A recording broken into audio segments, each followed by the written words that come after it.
High family, কেমন আছো তোমরা সবাই? আশা করি তোমরা সবাই খুবই ভালো আছো। তো ৯ তারিখে ছিল আমার বরের জন্মদিন।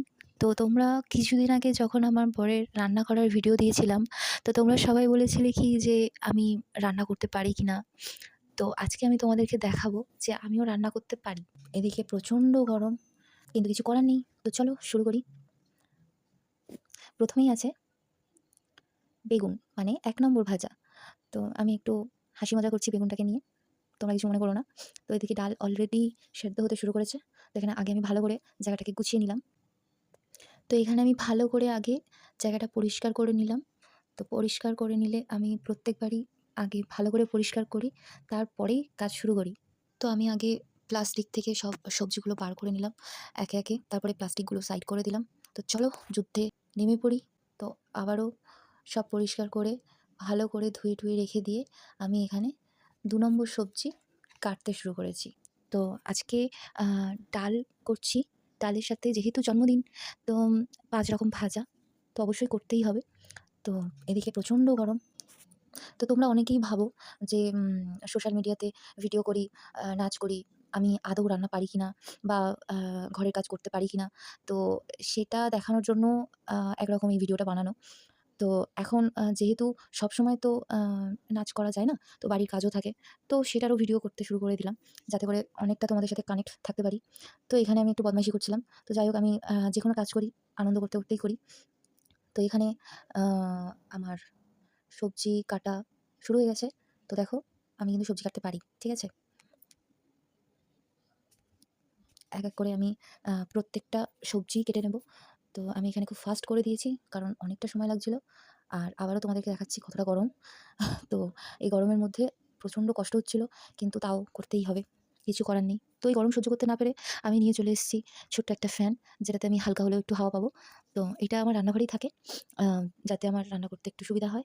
তো দেখো, আমিও কিন্তু ভালো সবজি কাটতে পারি। তো নাও, সবজিগুলো ভালো করে ধুয়ে নিলাম। ধুয়ে-টুয়ে নিয়ে জায়গাটা আবার পরিষ্কার করতে হবে। তো তোমাদেরকে একটা খুব মজার জিনিস দেখাই। এই হাত ধুয়ে নিয়ে এই একটা অভ্যাস। তো আস্তে তোমরা ভিডিও দেখতে বুঝতেই পারবে যে আমার মানে জামার প্যান্টের কী অবস্থা হয়। তো সেকেন্ড আমি চলে এসেছি বেগুন নিয়ে। তো এটা ১ নম্বর সবজি ছিল, যেটা আমি পরে কাটছি। তো ভালোভাবে কেটে নিলাম এক করে। এবার এটা কাটতে আমি পড়ে গেছি একটা বড় সমস্যাতে। তো সেকেন্ড বেগুনটা যখন আমি কাটতে গেছি, তার মধ্যে দেখি পোকা। তো বেগুনের এখন প্রচুর দাম। এই দুটো বেগুন আমার পড়েছে ৳৪২। তো তার মধ্যে আমি একটাতে এরকমভাবে পোকা দেখে ফেলে দেবো, সেটা তো অসম্ভব, সেটা আমি করতেই পারবো না। তো তার মধ্যে থেকে আমি কেটে-কুটে বাদ দিয়ে ছোট পিস একটা নিয়ে নিলাম, যেটাতে পোকা নেই, ফ্রেশ আছে। তো ৩ নম্বরটাও কেটে ফেললাম। এতগুলো কাটার একটাই কারণ, বাড়িতে মা আসবে, ভাই আসবে। তো সবাই আসবে, সবাই খাবে। শুধু যে ওর জন্য বানাবো সেটাও না। তো চলো, জায়গাটা অনেক নোংরা হয়ে গেছে, একটু পরিষ্কার করে ফেলি। তো ডাস্টবিনটার দিকে কেউ তাকিও না প্লিজ, কারণ যেহেতু ওটা ডাস্টবিন, তো ডাস্টবিনের মতনই দেখতে। নাও, আবার আমি মুছে ফেললাম। তো এটা করতে আস্তে যাবে ভিজে। তো এবারে আমি ডালটাকে একটু নাড়িয়ে-চাড়িয়ে তোমাদেরকে দেখাই যে অলমোস্ট হচ্ছে। তো এটা করতে আমি দিয়ে দিলাম ডালের মধ্যে লঙ্কা, যাতে একসাথে একটু সেদ্ধও হয়ে যাবে। তো কিছুটা আমি দিয়ে দিলাম কাঁকরোলে, যেটা সেকেন্ড ভাজা। আমি ফার্স্ট বেগুনটা নুন হলুদ মাখিয়ে নিয়ে ভাজতে শুরু করেছি। তো তো এখানে নুন হলুদ মেশানোর একটা নিনজা টেকনিক আছে। যারা হাত বা নখ, মানে অনেক সময় হলুদ লাগলে হলুদ মানে হাতে নখে হলুদ হয়ে যায়। তো এইটা করার মানে হচ্ছে হাতে নুন হলুদ কিছুই লাগবে না। যাদের নেল এক্সটেনশন করা বা না করা থাকলেও, যাদের নুন হলুদ অনেক সময় হাতে লেগে যায়, নখে লেগে যায়, উঠতে চায় না। তো তার জন্য এইভাবেও করে নেওয়া যায়। এটা মানে মাছ, মাংস বা যেকোনো সবজির উপরেও ভালো কাজ করে। যেকোনো বাটি বা কিছু উপরে একই সমানভাবে চাপিয়ে নিয়ে নাড়িয়ে নিলেই হয়ে যায়। আমি তো এইভাবেই করি। আমার খুবই সুবিধা হয়। তো এখানে বেগুন ভাজা শুরু হয়ে গেছে। এদিকে হচ্ছে ডাল। তো আবারও তোমাদেরকে দেখালাম গরম পড়ে গেছে। তো জামা আমার অলরেডি ভিজতে শুরু করেছে। এখানে ৩ নম্বরে আমি নিয়ে চলে এসেছি শাক। তো এটা আগে ভালো করে ধুয়ে নিয়েছিলাম। তো কেটে নিলাম। তো দেখো কি সুন্দর আমি কেটে নিই, একদম বাচ্চাদের মতো। তো একদম সোজা কাজ শাক শাক কেটে নেওয়া। তো তোমরা কেউ দেখে হেসো না প্লিজ। তো আমি এটাকে ভালো করে আবার ধুয়ে নিলাম। ধুয়ে নেওয়ার পরে তো আমি যখন এইসব করছিলাম, আমার ননদিনী ভিডিও কল করেছে বাংলাদেশ থেকে, শাশুড়ি মা নিয়ে এসছেন।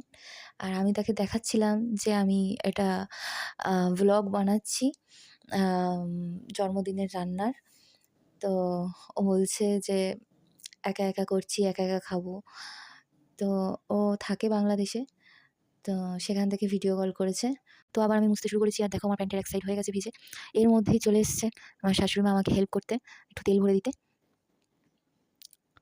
তো এই করতে, করতে আমার হয়ে গেল ডাল কমপ্লিট। লাস্টে আমি একটু ঘি দিয়ে দিলাম। এতে খুব সুন্দর গন্ধ আসে, স্বাদও আসে। তো আমার বেগুন ভাজা আর ডাল কমপ্লিট। আর আমি প্রচণ্ড ঘেমে গেছি। আমার জামা একদমই ভিজে গেছে, আর এটা পরে থাকা আর আমার পক্ষে সম্ভব হচ্ছে না। তো চলে এসেছি আমি ড্রেস চেঞ্জ করে। প্রত্যেকবারই আমি রান্না করতে গেলে আমার ২ কি ৩ টে ড্রেস এরকমই ভিজে যায়। কারণ প্রচণ্ড গরম হয়, আর যাই পরি থাকি না কেন সবটাই ভিজে যায়। তো আমার শাশুড়ি মা আমাকে একটা বড় হেল্প করে দিয়েছে। আমি যতক্ষণে চেঞ্জ করছিলাম, একটু রেস্ট নিচ্ছিলাম, তো ততক্ষণে উনি মাংসটা রান্না করে ফেলেছেন, আর খুব সুন্দর রান্না করেন। বাঙাল হাতের রান্না সত্যিই খুব সুন্দর। তো ওই গন্ধটা আমি নিচ্ছিলাম, আর তোমাদেরকে একটু ভালো করে দেখাই। উফ! কালার আর স্বাদটাও সেই স্বাদ হয়েছিল। তো এখানে চলো আমি ৩ নম্বর ভাজায় মন দিই। আর এদিকে বসিয়ে দিয়েছি পায়েস।